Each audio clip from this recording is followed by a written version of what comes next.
Welcome back to iOS Expert. In the last video, I showed you how to use dependency injection to make the helpers and main screen of Roman numerals unit testable. In this video, I will propose unit tests for some other files. I will introduce three more flavors of dependency injection: property injection, the world, and frameworks. Finally, I will describe a different approach to development and unit testing, test-driven development, and share my views on that approach. There are 7 more files that are unit testable that do not have unit tests. For each one, I'll say a few words about the file, describe an approach to unit testing the file, and show you the unit tests. ConverterView.swift is one of the larger files in Roman numerals. Much of the file is about setting up the subviews of the view and constraints among them. In my experience, unit testing provides value in verifying behavior, not in verifying the presence of, or constraints among, subviews. These three functions at the bottom of the file have unit testable behavior. Setup table sets the table view data source and registers the results cell class. Setup text views sets the delegates of the two text fields. Finally, scroll table and set clear button visibility does what its name indicates. Here are the unit tests for these behaviors. In a new views group, create ConverterViewTests.swift.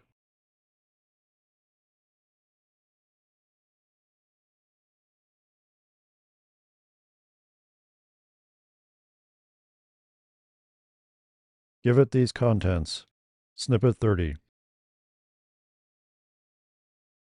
This is an example of a frequently encountered challenge of unit testing.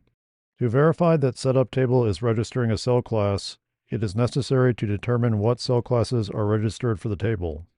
Before I wrote this unit test in preparation for this crash course, I had no idea how to determine registered cell classes on a table view. Stack Overflow suggested this code, which works.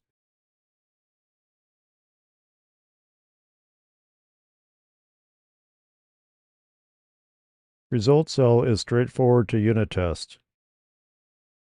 There is one behavior to verify that this configure function actually sets the text of the result label.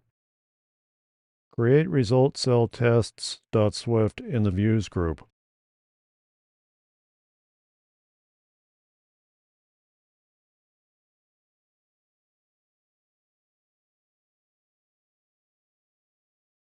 Give it these contents.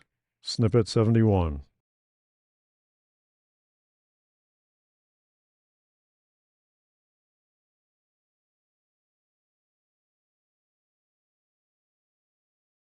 This is NSLayout constraint extension.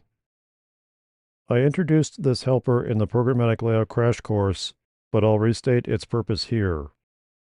Whenever you create an NSLayout constraint programmatically, you ordinarily have to type .isActive equals true to activate the constraint. This is annoying to type because it doesn't autocomplete. This helper provides an alias for .isActive equals true, activate left paren right paren. This alias autocompletes after a constraint initialization. There is one behavior of this helper to be verified in a unit test, that the helper sets .isActive to true. Create NSLayout constraint extension tests.swift in the helpers group.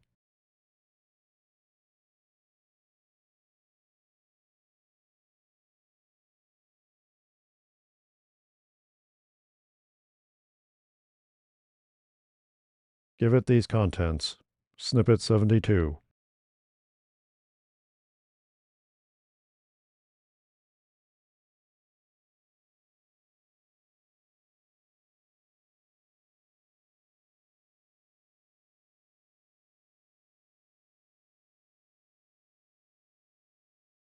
This is URL extension, which has one verifiable behavior: to create a developer-facing error message for use when initialization of a URL fails.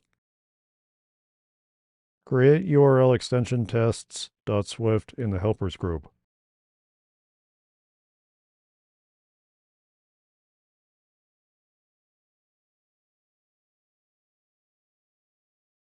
Give it these contents.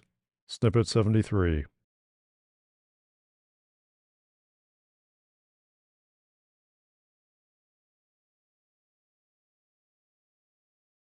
This is URL protocol stub. URL session.stub uses this conformance to stub API calls. There are 3 functions with behavior to unit test. 2 of the functions are easy to unit test. Can init needs verification that it returns true. Canonical request needs verification that it returns the URL request passed in. Start loading is trickier. The important behavior to verify is that it calls the function URL protocol client did load, passing the JSON data from the bundle as an argument. Create URL protocol stub tests.swift in the helpers group.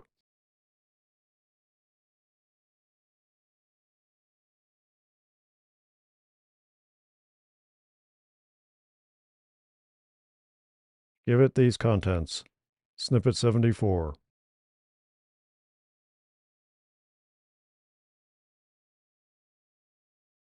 These are the straightforward unit tests.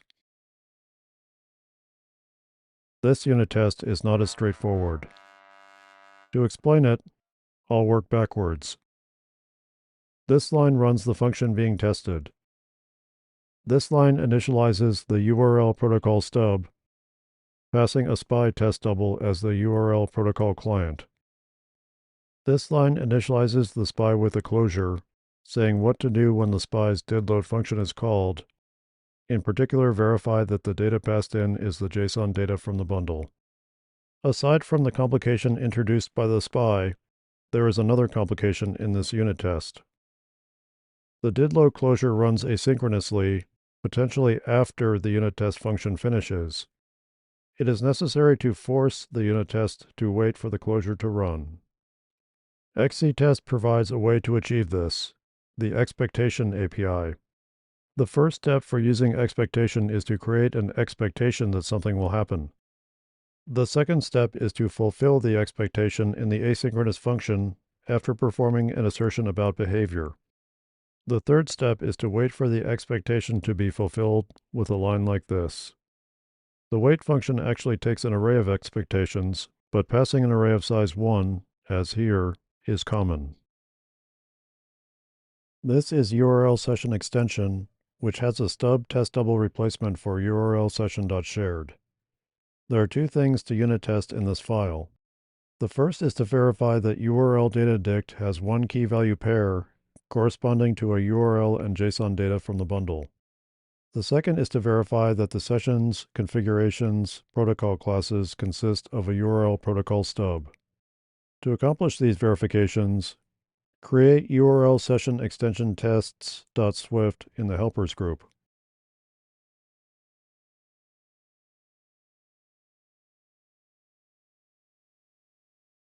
Give it these contents. Snippet 75.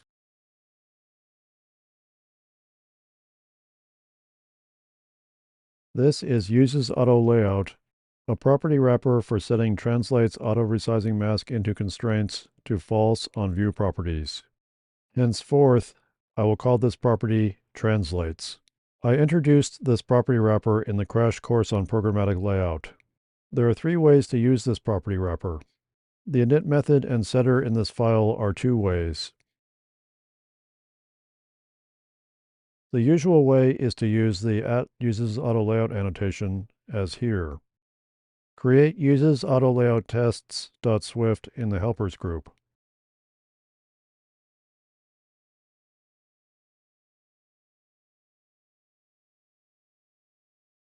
Give it these contents.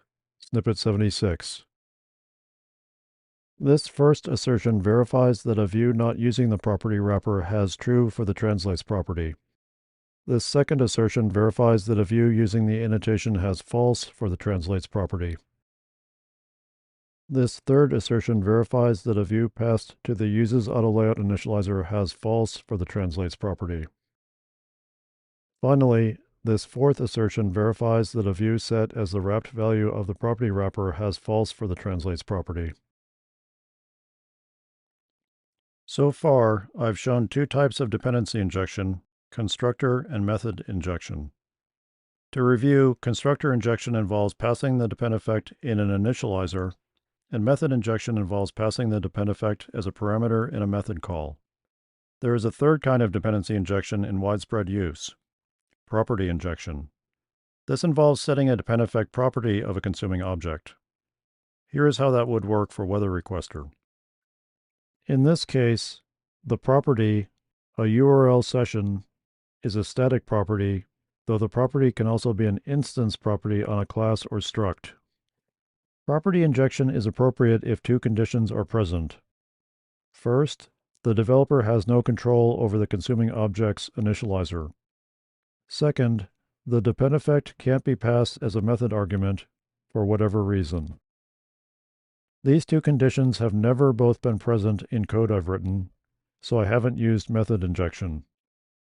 I'm happy I haven't because, with property injection, there is no guarantee that the depend effect will indeed be set, and this lack of guarantee necessitates error handling that is not required for constructor or method injection. That said, property injection does occur, and you should be aware of it. I have demonstrated dependency injection primarily using the constructor injection technique, with one use of method injection for an object that had no state and therefore no initializer. This approach to choice of technique works great. Many small to medium-sized apps successfully use this approach, but there is, I argue, a downside. The depend effects clutter up parameter lists of initializers. Roman numerals is a tiny app, and Converter VC's initializer already has 5 parameters. The more parameters a function, including an initializer, has, the more difficult it is for code readers to reason about what the function does. This clutter is particularly annoying because some parameters might not even be used by objects that they're passed to. Converter, not Converter VC, uses this SoundPlayer parameter. But the parameter must be passed here to achieve full dependency injection with one location for depend effect initialization. There is a solution to this clutter. Put all depend effects in a globally accessible object and grab them from there whenever they are needed. No need to pass depend effects as initializer or function arguments. No need to keep them around as properties when they are passed as initializer arguments. Here is an implementation of that globally accessible object for Roman numerals.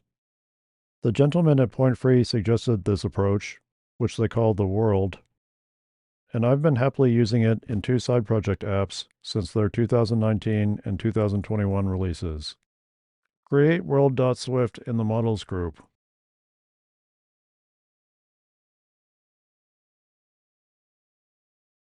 Give it these contents. Snippet 77. Every depend effect is a property, usually a protocol, of the depend effect container, world.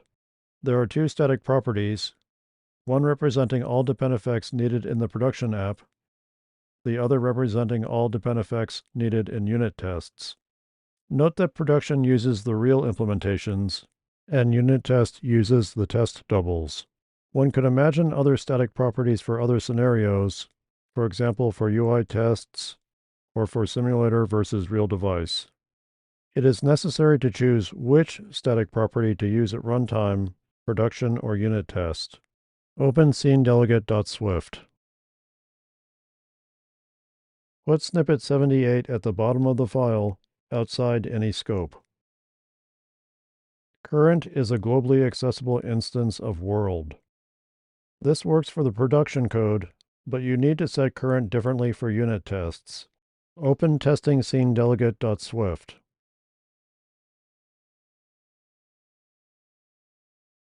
Put this line at the start of will connect to.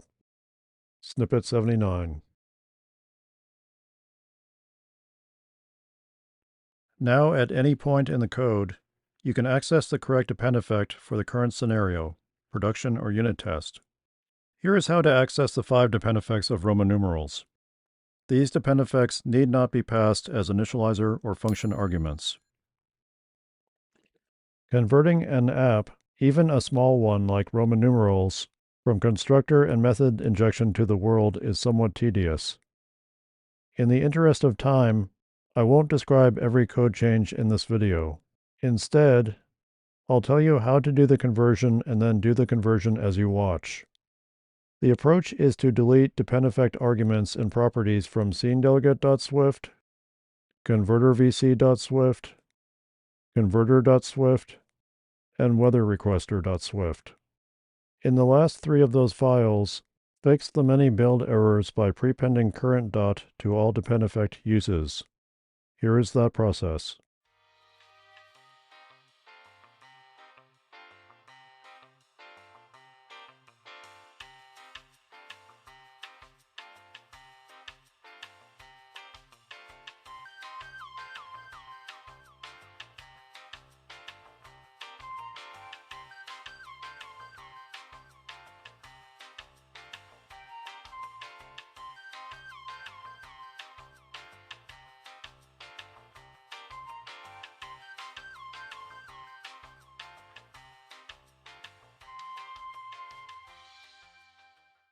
Run the app.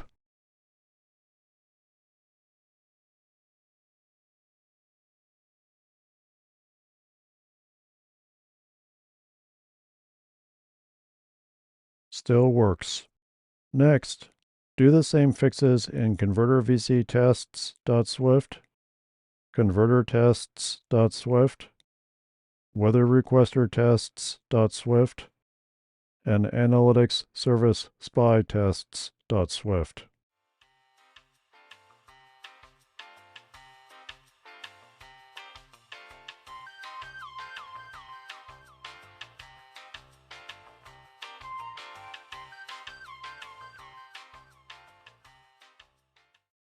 Try to run all tests.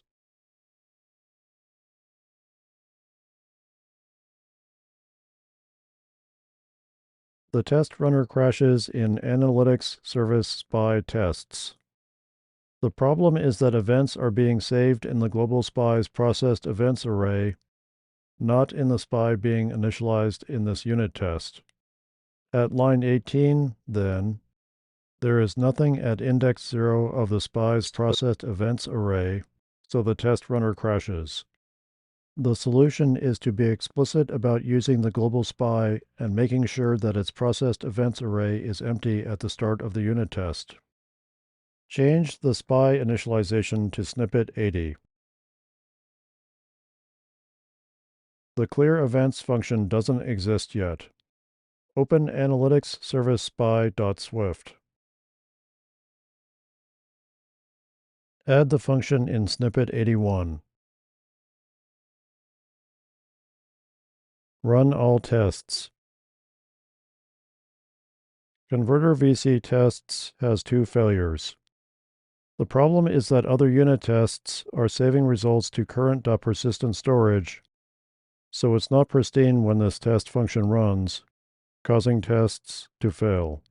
The fix is to modify the setup function and add this teardown function to ensure that persistent storage is pristine when the unit test runs and not polluted for other unit tests. Replace setup and add teardown as follows. Snippet 82.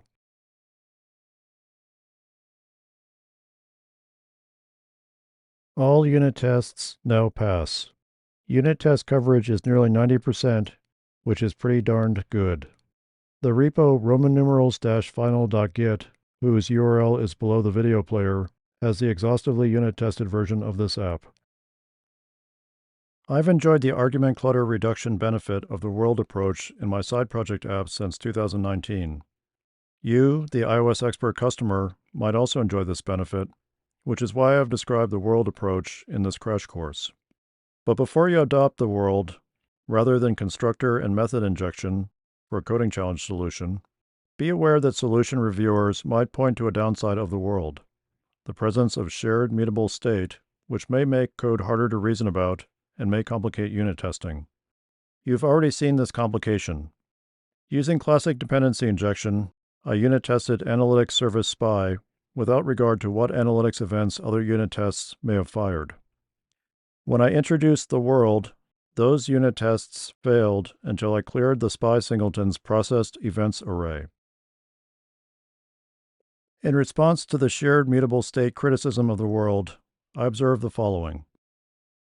The world's clutter reduction benefit is both real and huge. By contrast, the impact of introducing shared mutable state via the world is limited. In Roman numerals, only one of the 5 dependeffects, analytic service, gained shared mutable state. Finally, as I demonstrated, this impact was easily addressed. That said, if you choose the world for a coding challenge solution, or any other app you work on, be prepared for this potential criticism and consider how you will respond to it. In my own coding challenge solutions, I put a blurb about the world in READMEs describing the benefits of the world and linking to the point-free article that introduced it.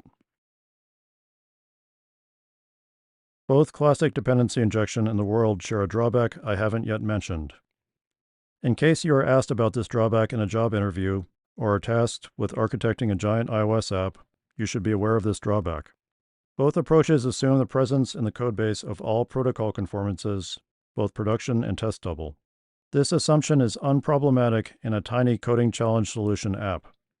I have found this assumption to be unproblematic in my largest side project app, which has around 14,000 lines of Swift code, including unit tests. But this assumption would be problematic in a large commercial app. Imagine that you are an iOS developer at a wildly successful camel ride-sharing company. The company is so successful, in fact, that its codebase has grown to 1 million lines of Swift code, with many dependeffects, production conformances, and test double conformances. Also imagine that you've been tasked with implementing a new camel review screen. If the app uses classic dependency injection, or the world, the presence of 1 million lines of Swift code means that each incremental compilation that you perform as you develop the camel review screen takes perhaps 90 seconds, severely hampering your productivity. You're likely using a lot of test doubles as you implement the camel review feature. For example, you don't want to log in each time you run the app, so you are likely using a login test double for development. You might also use a test double network layer if, for example, the backend portion of the camel review feature isn't ready yet. But the presence of the production conformances in the codebase still contributes to your slow incremental compilations. For the reason of compilation time, large apps generally don't use classic dependency injection or the world. Instead, they use a dependency injection framework, either third-party or homegrown. These frameworks allow the developer to select which conformances to treat as part of the active codebase. By active, I mean visible to the compiler. In the camel review example, the developer would choose not to treat the production login and network layer conformances as part of the active codebase. The dependency injection framework, when asked for a login or network layer dependeffect, would return only the test double conformances. The production conformances would have no impact on compilation time. Development of the camel review feature would proceed quickly, despite the massive size of the actual codebase. The video linked below shows how one company, Spotify, implemented a dependency injection framework to solve the compilation time problem.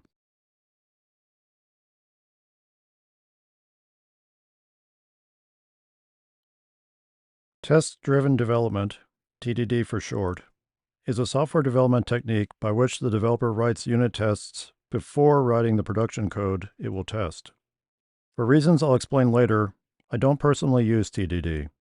Averse to hypocrisy as I am, I don't intend to demonstrate TDD in Roman numerals or to recommend that you apply TDD in your coding challenge solutions, side projects, or job.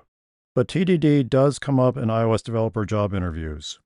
A few years ago, I had one interview that consisted entirely of a TDD exercise. Many fine iOS developers and companies create apps using TDD. Because of this widespread use, TDD is arguably important to know about, even if, like me, you don't use it. You might therefore find a short introduction to TDD helpful. TDD starts with a failing unit test of intended functionality. Imagine that your intent is to develop, using TDD, a function that adds the 2 ints passed to it. Practicing TDD, you write this unit test function and assertion. Snippet 83. This is definitely a failing unit test. It fails because the absence of any implementation causes a compilation error. Here is a simple implementation that makes the test pass. Snippet 84.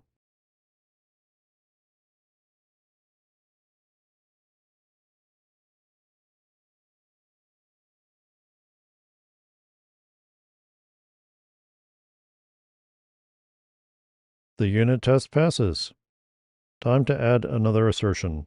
Snippet 85. The new assertion fails, exposing a shortcoming in the current implementation. Open adder.swift. Replace the entire enum with this. Snippet 86.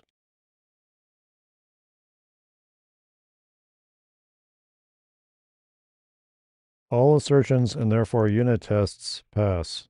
At this point, you could either consider your implementation done, or further probe the correctness of your implementation by trying other types of input, for example negative or very large ints.